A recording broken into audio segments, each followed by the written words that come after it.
All right, magic makers. Today, I wanted to talk about a concept of what worked in our 30s isn't going to work in our 40s. And I say this because I've had clients come to me, and I'm fortunate that I'm a coach, that I've had clients that I've coached for a number of years. And they've said to me, well, Kim, 5 years ago, this is what I did. Or, when we first started working together, you had me doing this. And I get it, right? Because it's like we want to look at the past and use that as a reference for if it works in the past, it can work for me in the future. Agreed. However, we have to take into account what is going on in our life right now, in this very moment. And the question I always say is like, we have to assess what's going on, investigate, and then make modifications to make sure that it's going to be sustainable, right? Is it real, working your reps? Is it realistic for you in your life right now? Are you excited about it? Can you make a plan? And is it ultimately sustainable? And so that's what the crux of this conversation is about today. We always want to reach back into our old bag of tricks. Well, guess what? Our bodies are so smart. They're so smart. They know all the tricks. They're like, girl, I know exactly what you're doing, and I'm giving it to you. And they're going to be like a stubborn toddler. They're going to sit in the middle of the floor, and they are going to kick and scream and whine and moan until you're like, I'm mortified that this is happening. So if you're done with that, right? I get it, because in the past, I was the five meals a day girl. I was the racing to make sure I got protein after I finished my workout. If my workout wasn't 2 hours, why work out? I was that person. But I don't know about you. I look at my life and I don't have that time. Okay, correction. I don't want to make that kind of time anymore, right? I don't want to make 2 hours, 6 days a week to go to the gym. That's 12 hours in a week. I can do other things with that 12 hours if I was able to be more efficient with my workouts. And, I don't know who made this up, like some, bro, gym bro person out there said, if your workout isn't 90 minutes, 2 hours, then are you even working out? Is it even effective? Show me some science. Show me some science. I want to see the research of a 30-minute workout compared to a 60-minute workout, compared to a 90-minute workout, compared to a 2-hour workout. Show me the science, okay? All right, off my soapbox. Off my soapbox. So in order for us to move into this new life, we have to take a look, like, what was going on in our old life that allowed us to be able to do that? And then as we move into this new life, it's like we want to move away from the overwhelm, right? When I see people trying to, put on this, this old life suit, the overwhelm is ridiculous because they're like, like you're trying to play this crazy game of Jenga, especially, maybe 10 years ago, you weren't a mom. You weren't carting your kids all over the place. Maybe you didn't have as much responsibility at work. Maybe you're dealing with aging parents. Maybe, COVID has thrown a monkey into your life. I don't know, but we have to look at like what is truly going on in our life so that we can eliminate this overwhelm of always trying to, this is what I got to do. This is where I got to be. I got to, no, that sucks. So how we eliminate this overwhelm is we start by breaking down your day. Like, let's start with a time audit. Recently I've been looking at, I'm always looking at ways to improve my time and, where are the kind of like the black holes of time? And I've been doing a time audit, and it's literally like every 15 minutes, what the heck am I doing? What am I doing? What am I doing? What am I doing? So that I'm able to go back and be like, dang, I only thought that took me 30 minutes. This podcast, for example, I knew if I was going to be successful with this podcast, I had to have someone help me. I give a shout out to the 2 people who helped me. Liana, she is the person who, like, I just talk in the mic. Once I talk to the mic, Liana helps clean things up, make things pretty so that when I send it out and it tells you what the heck this episode is about, she does that.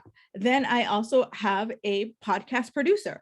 I just send them the audio, and Francesca, God love you, puts it all together, whoop, whoop, whoop, sends me an email, it's put together, uploaded, and ready to rumble, Kim. That's what I need, right? That eliminates the overwhelm, because when you're overwhelmed, that's when you procrastinate.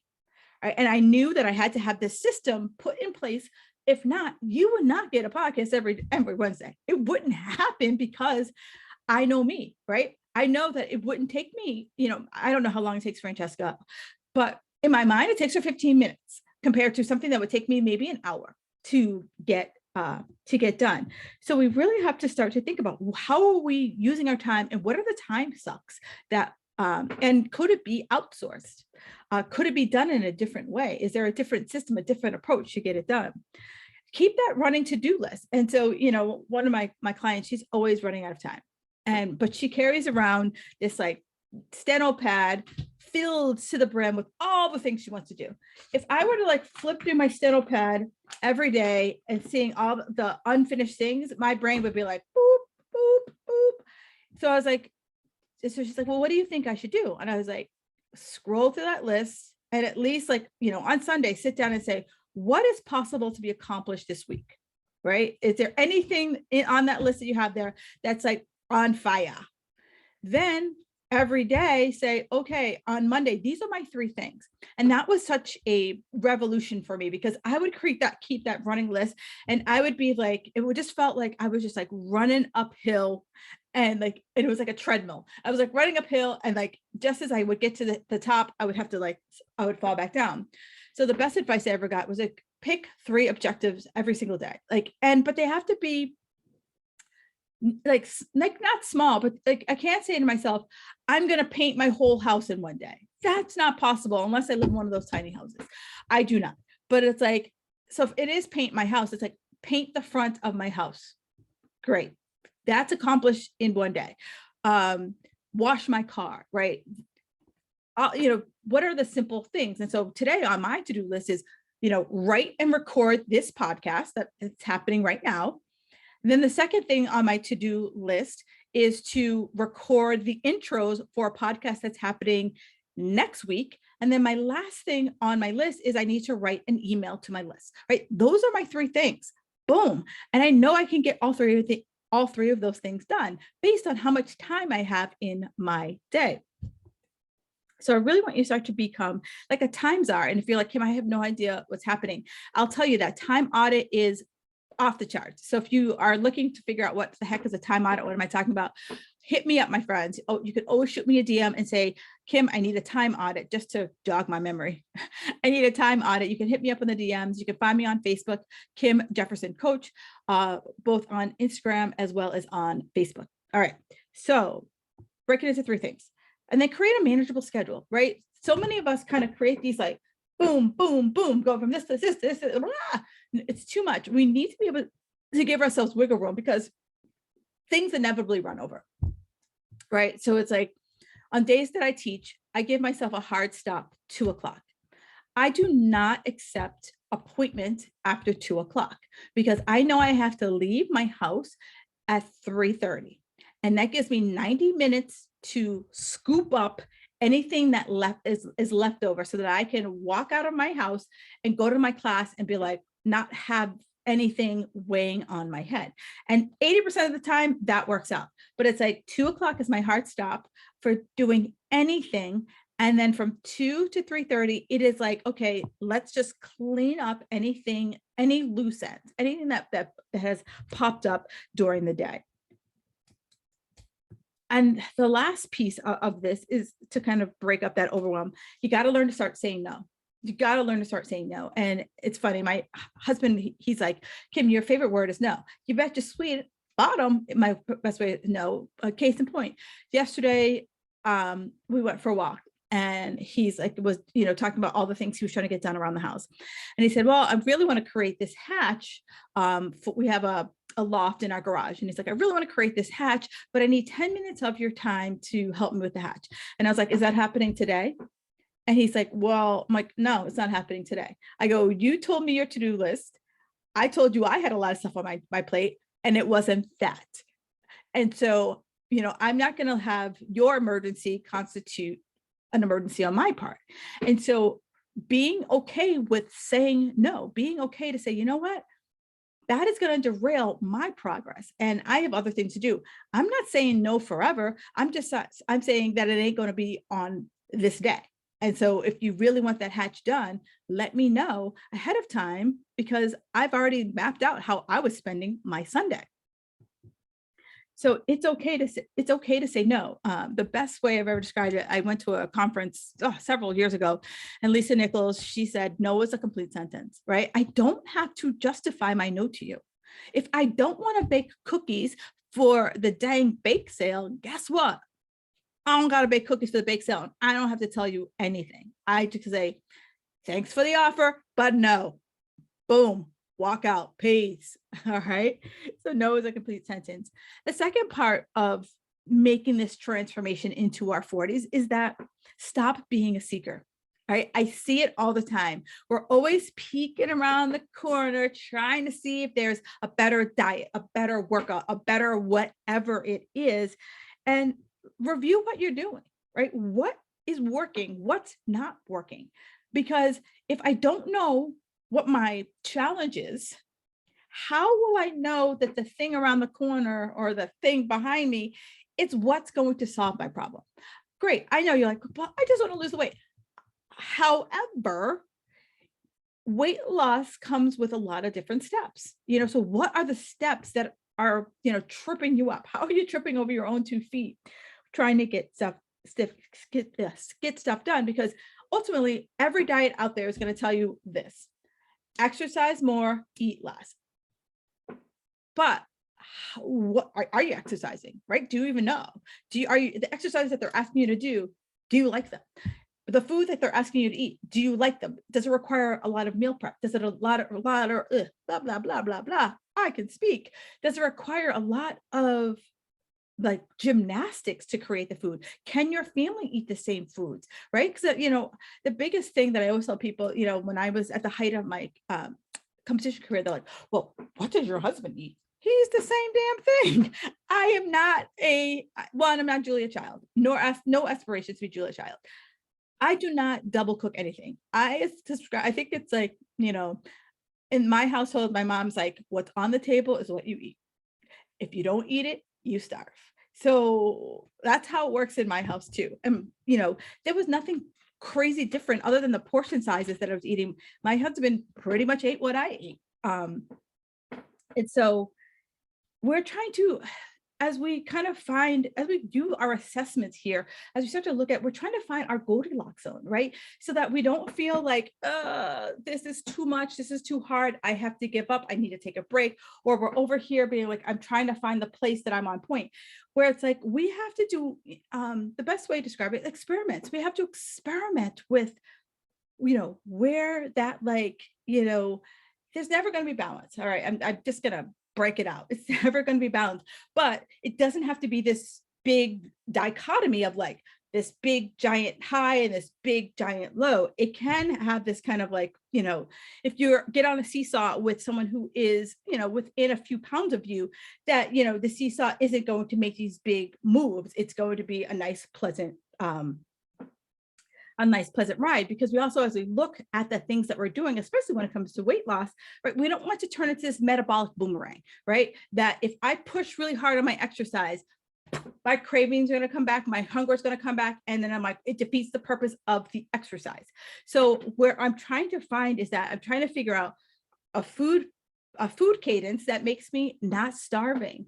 But that it isn't too much, it isn't too little. Same thing with the exercise, right? So we always want to make sure that our hunger, our energy, and our cravings are always in check, right? One of my mentors calls it your heck is in check, right? So we can always make modifications to our food, right? So it's like, but I have to step back and I have to assess, and I have to understand where I am versus always like feeling like I have to be moving forward. If I'm not understanding where I am and taking a snapshot, how do I know if it's working or not? And so many people get caught up in the doing that they don't take a break and they take a snapshot. Where are we?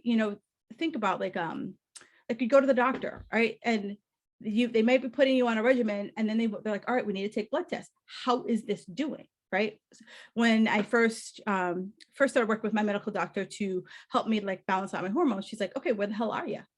Before she did anything, she's like, I need to take a snapshot of where you are, so that in every 90 days for the first 2 years that I worked with her, we did blood work just to see if the things that she was tweaking, was I getting a response? So that's where you also have to do is that, take an assessment. Where are you? Right? You have to understand where you are. And to do that, we have to make one change at a time. And I know for many people, especially, I want to say I can help you lose that stubborn weight, right? I'm saying it. I'm putting it out there, stake in the ground. I can help you lose some weight. However, listen up. We're only going to change one thing at a time, right? It's not me handing you a plan and saying, do this and you're set for life. It's like, okay, let me take a look. I'm based on my past clients, tells me that you've been dieting for 10 plus years. You've done extremes. You've done extremely low calories. You've done extremely large amounts of workouts. Your sleep is crap. You are a stress ball. So that tells me. So it's like, I'm going to know that about you after we have our conversation. I'm going to be like, okay, this week, I'm going to ask you 3 things, and you're going to say, this is the one I feel like I can work on. Because if I'm going to tell you the 3 things, and then you'd be like, well, I can do them all. Well, no, you can't, right? Because I want you to be so laser focused in on figuring out the process, right? So it's like, if you're not sleeping, I'm going to be like, okay, I want you to set a bedtime. What's the bedtime? Now, I mean, I'm not going to text you at like 10 p.m. and be like, girl, you in bed? But I just want you to be like, set a bedtime. And know that that's the important thing this week, is that we're going to set a bedtime versus feeling overwhelmed. Like, oh, I have to set a bedtime. Then I have to cook this. Then I have to do this. Then, no. Bedtime. Pick a freaking bedtime and achieve it. Achieve it 80% of the time that week. And if you don't achieve it, let's figure out what's going on. Was it something that you just weren't ready to commit to? So then we have to figure out something else, right? Because the big thing is that, what are you willing to commit to? Because everyone wants to change, but you have to be willing to change, and you have to be able to change. And so knowing that what you're willing and able to do right now might be different than 30 days ago, 30, 60 days from now. But at this point in the time, what are you willing to be able to do? Which leads into being 1% better. Okay.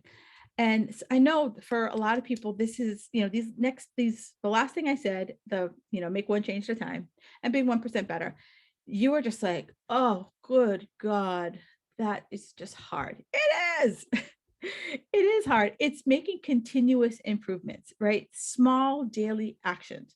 And the best way I describe it, and I'm sure, if you've been listening to me for a while, you've heard me say this, this analogy before. Actually, I have 2 good analogies here for you today. The first one is a snowstorm, right? I live here in Boston. And when we have a snowstorm, it is not coming down an inch a second. It might feel like it at times, especially with the wind blowing and so forth, but it's coming down inch by inch by inch. 30 inches does not fall in 30 minutes. 30 inches might fall over the course of 24 hours, right? So it's like, you look outside and it's like pile up, pile up, pile up, pile up. And eventually you get this 30-inch blizzard, if you will, right? That's weight loss, right? It is 1 inch at a time. Second thing is that James Clear, he talks about this, that you watch, and actually I'm going to write myself a note to put a video in the show notes so that you can see what I'm talking about. So James Clear talks about an ice cube, right? We've all seen ice cube, square, any other random shapes that an ice cube can come in. At 32 degrees, frozen solid, right? Boop, frozen solid. I turned the temperature to 32 degrees. 33 degrees. I might not see anything change.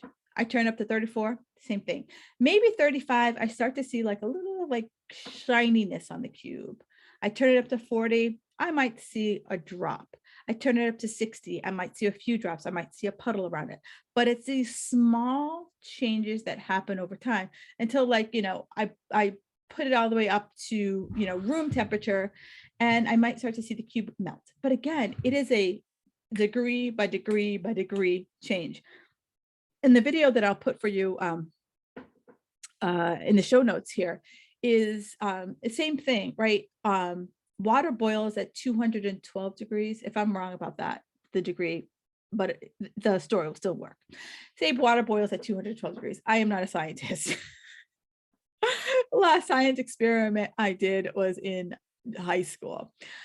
So water boils at 212 degrees. At 210, it's hot water. 212 is boiling water. So just that 2 degrees makes the difference, right? So this is what I'm trying to drive home to you. Just these small little changes. Sweet Georgia Brown, it can do a lot. And I'll leave you with this last one. I always use Everest. I've watched every Everest movie. I have no desire to ever climb that mountain. I don't like cold. But we try to climb Everest in one day. It takes 2 months, right? They show up, and there's like the small window of time that you can climb Everest where it's habitable. Yeah, I think that's the word, habitable, right?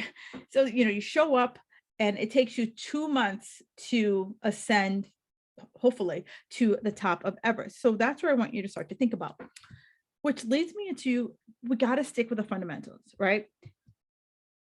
And the fundamentals are boring, right? I remember when I first started to market my business, and Instagram stories came out, and I was like, I'm like, I didn't like Instagram stories, document your day. And I was like, my day's boring. And then it's boring to you because it's what you do. But for someone who's struggling to stay consistent, you're showing consistency, right? And so for me, my consistency is, most mornings I wake up at 6:45 and I'm downstairs in my basement working out. Then I have breakfast. Then I do some work. Then I have a big ass salad for lunch. Then I do some more work. I might go teach a class depending on the day of it is. And by 6:30, 7 o'clock, I'm making dinner and I'm in bed by 9:45, 10 o'clock. That's my day. Boring AF. However, it's consistent, right? It hits what I call my non-negotiables. And I always challenge my clients to come up with these non-negotiables, come up with the 3 things that you are going to do day in and day out towards your health. Things that are so easy for you that you're not going to blow off. Like, I work out at least 3 days a week. Mostly it's about 5 days a week, but my bare minimum, 3 days a week. Every day I have a big ass salad for lunch. Every night I sleep at least 7 hours. Boom, that's done. I have been doing that almost for 7 years. And so this year I challenged myself to change my non-negotiables because I've been doing it for so long. And so now it's I read 10 pages a day. Now, another thing, I read 10 pages a day. Now I'm focusing on getting anywhere from 400 to 800 grams of fruits and vegetables every single day. I've added on, but it took me a couple of years to bump into some walls and get consistent with it. So challenge yourself. What are the 3 things that you can do? And you have to be specific. It can't be I'm going to do self-care. I'm going to work out. No, what is it specifically that you could go out on the street and tell someone, I'm going to sleep 7 hours a day. I'm going to have a big ass salad every single day for lunch. And I'm going to work out 3 days. They'd be like, okay, I know exactly what you're talking about. Right. So it can't be what's in my mind? No. It has to be verbally articulated what it is that you're going to do. Because this is what I know. And this is what started the Fit Girl magic for me, was that it was great habits equal great routines, right? And that routine leads to consistency, and that consistency leads to results. And everyone's looking for results. And that's the formula. Find your habits. Those 3 things are the gateway to habits. All right. And so here's where we look at what's working. What are you doing right now that's working? Let's build on that, right? Because habits need a trigger, right? A trigger. I wanted to drink more water. I drink coffee all the darn time. Coffee was my trigger. The first cup of coffee I have in the morning, in order to have a second cup of coffee, I drink a glass of water. Every time I have coffee, I have to follow it by water. That's my trigger, right? So if you're already doing something, how do we add the trigger? How do we add the trigger to it? So maybe you're already working out, and maybe your gym has a sauna. Making this up. So you're going to go to the gym, you'll work out, and afterwards you're going to do some restorative relaxation, and you're going to spend 15 minutes in the sauna. Great, right? The workout is a trigger to get to the sauna.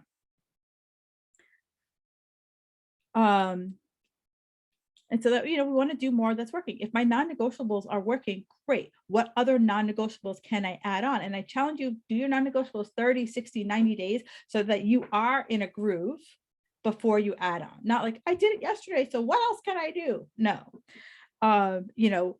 Is making your lunch at night, but so that you can just grab your stuff and walk out the door. Going to keep you from always being like, oh, I forgot my lunch, right? What are you, that person who, if I work out in the morning, it sets the tone for the day, but then I also know that I'm less likely to blow it off, if I have a bad day or the boss says, get this done by 5 p.m. Right? Look at your past, learn, where were you at your best? And when you do that, I want you to say, okay, does my life reflect where I was best in my past? Because I can say like, oh, at 30, I was going to the gym 6 days a week. I was doing this, I was doing that. But I'm like, could you do what you did in your 30s now with your life, right? One of my clients is called Sharon. She started working with me and she was 30. She had one kid. Now she's got 2 kids, 1 special needs. And I was like, do you really think you can go back to what you were doing when we first started working together?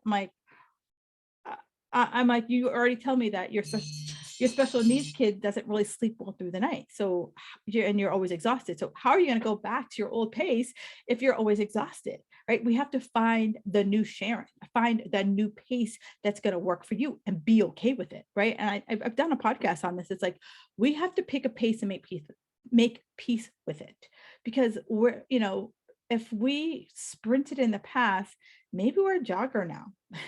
Maybe we're a power walker now. That's okay. We just have to be like, you know what, as long as I'm moving towards my goals, I'm going to put the speed on the shelf, as long as I am taking forward progress.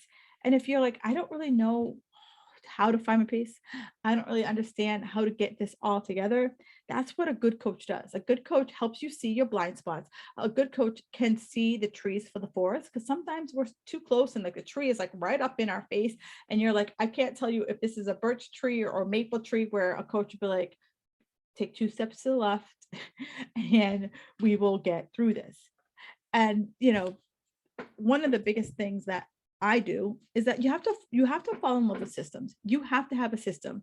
And my first system is the non-negotiables, because when when people tell me that I'm off track, I need to get on point, my question is, what are the points that you're trying to get on track to? How did you derail? Because if I have a system, I can look back and I can see, ooh, this is where I derailed. This is what happened to me. And so then I can start creating what's called if-then programming, right? If this happens, then I will take this action, so that I'm already pre-programmed into having a plan B, that it's not this, I blew it, so see you Monday, or see you next month, or see you in the fall, whatever your push off is. It helps to have a system. I want you to think about systems as like GPS, right? If you have a GPS system, it'll always say, pre-program in your home address, pre-program in your work address, right? So that you can just hop in and be like, boop, boop. That's what the non-negotiables are. It's that pre-programmed GPS. All right. So this one is going to be a little controversy, but I ain't afraid of controversy. Stop chasing motivation, right? I see it all the time. I'm not motivated. You're never going to be motivated. It's not going to ring your doorbell and be like, hey girl, get in the car. All right. So let's just start with the definition of motivation. Motivation is the general willingness to do something. Okay. So it's like, it is a feeling like this, but like the willingness to do something, like, do you willingly want to clean your toilet? No, but you do it. So Steve Pressfield, he wrote the book War of Art, and he said this is motivation. This is the way he described it, I think, is spot on. It's the path of not doing. The path of not doing is greater than the pain of doing it. right? So you need to feel that the pain of me not working out, the pain of me not exercising, the pain of me not eating healthy is greater than the pain of not doing it, right? So, I have clients who've had, healthcare doctors say, you need to get this together, or, we're going to increase the dosage of whatever medication you're on, or if you want to decrease the dosage or get off whatever the medication is, these are the steps you have to take. So for some people, that's motivation, right? I know that, my husband, about a month before his next physical, he's like cleaning it up and getting stuff done. Same thing. People go on vacation. People go on family reunions, weddings, we're all like blinders on, getting stuff done when it comes to that. So we have to start thinking about what are those kind of motivational pieces in your life.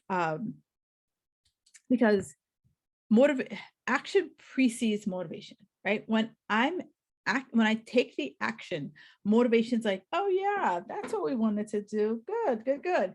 And the more that motivation button gets pushed, the more we want to do it, right? So that it's us figuring out the pain of not doing it. So I always ask people is that we need to get clear about where it is that we want to go, right? When I'm clear about where I want to go, then I can get connected. And the connection is your why. It's your vision. So that if you're like, I just want to lose the weight. Girl, you don't want to just lose the weight. There's something, there's a vision. Is it that you want to look in the mirror and not be like, oh, I'm fat? Do you want to be attractive to your partner? Do you want to be attractive to attracting a partner? Do you want to walk in your closet and not cringe because you don't fit into anything? There's a reason why you want to lose the weight. So if you like name that reason, put a name on it, then we can connect to it. Because then you can ask yourself better questions. You could be like, you know what? If I'm sitting here eating Haagen-Dazs, is that going to get me to where I want to go? If I haven't gone to the gym 3 days this week, is this going to get me to where I want to go? Right? As I always say, my boyfriend, Tony Robbins, always says, if I ask myself better questions, I get better answers. So when I'm connected to my vision, I'm going to ask myself better questions, right? I'm not going to wallow in my own woe is me poop. So here's where I always say, to kind of help you with that motivation, automate a lot of decisions, right? I talked about the non-negotiables. That's automated thinking. I don't have to think about what I'm going to eat for lunch. Boom, that's what I do. I pre-cook my chicken on Mondays. Boom, I know this is what chicken's cooked, ready to go. All I have to do is pull the chicken out of the refrigerator and make my salad every single day, and I'm eating within 15 minutes. That is an automated thing. Picking out my clothes the night before I work out, everything's picked out down to my underwear. So all I have to do is wake up in the morning and put my clothes on. My workout's already pre-written out on my whiteboard. This is what I'm doing today. So it's like, I don't have to think, I'm on autopilot. I wake up and I get dressed. I have my cup of coffee. I'm down in the basement, foam rolling, ready to rumble, right? Schedule it, put it in your calendar, right? 9 a.m. is I cook chicken. It's blocked out in my calendar. So you can't even book an appointment with me at 9 a.m. on Mondays because I am cooking chicken. That's what I'm doing. Then my workouts. I don't accept meetings before 10 a.m. because I'm working out. All right. That's Kim time. It's precious, right? There's a person out there. I can't remember who described it, but it's called tiger time. That's my tiger time, right? That's what makes me happy. That's what makes me able to come and chat with you about these podcasts. That's what makes me able to be excited and to show up for my clients day in and day out. And here's where I want to leave this big part. I want you to take this home, drag it across the finish line here. Be okay with being imperfect. Now, I know many people don't identify as perfectionists until it's brought to their attention. I'm bringing it to your attention right now. You get caught up in how things should look. My workout should look like this. My plate should look like this. My day should look like this. I should be able to accomplish this. I should be able to accomplish that. Who says, right? who is the judge? Unless you are on some assembly line and you need to get through however many widgets a day, right? If you do have that type of job and your boss gives you kind of like the pace, like make sure you complete these 10 things by the end of the day, great. Then you have a pace set. But for many of us, we create this pace that's so above our head that you can't see it, that it's unbelievable, it's unrealistic. And if someone else gave it to you, you would be like, oh, they're so mean, they're so horrible, I can't believe it, right? We have to decide that good enough is good enough. And the best way I heard this is, I'm going to give you two examples I heard of this. Go for the B minus, right? So many of you listening to me were A++ people. I am. And I drove myself cray cray. I was a workaholic. I was a, A++aholic. I needed the gold star and the pat on the back. And it was burning me right the heck out. So the best thing I heard was go for the B minus, right? It's still above average, but it's not me killing myself. It's still getting things done. People are still going to be excited about it, but it's not going to drive me to drink. And if you are burnt out, this is why you need to go for the B minus, right? The other thing that's really been beneficial for me is good, better, best, right? I was always going for best. Like, what is the best? I want to go there. Well, I'm going to say, this is what best is, this is what better is, and this is what good. And that way it helps me to break out of that cycle of like more. And that's where I came up with my workouts. Like 3 days a week is my bare minimum. Better week is 4. My best week is 5, right? Most days, most weeks I can hit 5, most weeks. But however, right, there's times I get sick. There's times that I might be subbing for somebody. There might be times that I'm in, launch mode and I'm just trying to get all the pieces together to sell my products to clients, right? So I have to be in that. I have to give myself flexibility. Same thing for you. Kids get sick, work gets busy, just life comes at you. And here's where, that good, better, best is really, really helpful. So the big thing is have this ultimate vision, where it is that you want to go. Connect to that, because then everything I just talked about is going to come to pieces. So let me recap. So when I have this vision, then I can really look at my time and be like, how much time do I want to devote to this, right?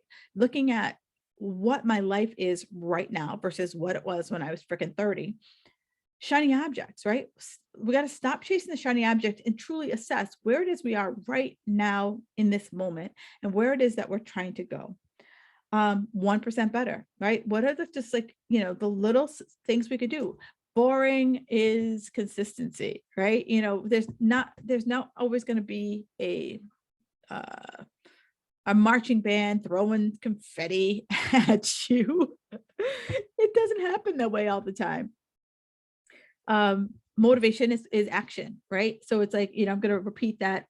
That's the Pressfield quote. And it's the path of not doing something is greater than the path of not doing it. I'm sorry, the pain of doing it is greater than the pain of not doing it. And then vision, have that vision. Where is it that you want to go? Where do you see yourself? And I would love to know how this is landing with you. Do me a favor, take a screenshot of it and shoot me a DM and say, this is how I'm feeling with this. All right. So that's all I got for you today, ladies. Enjoy the rest of your day and make it a good one.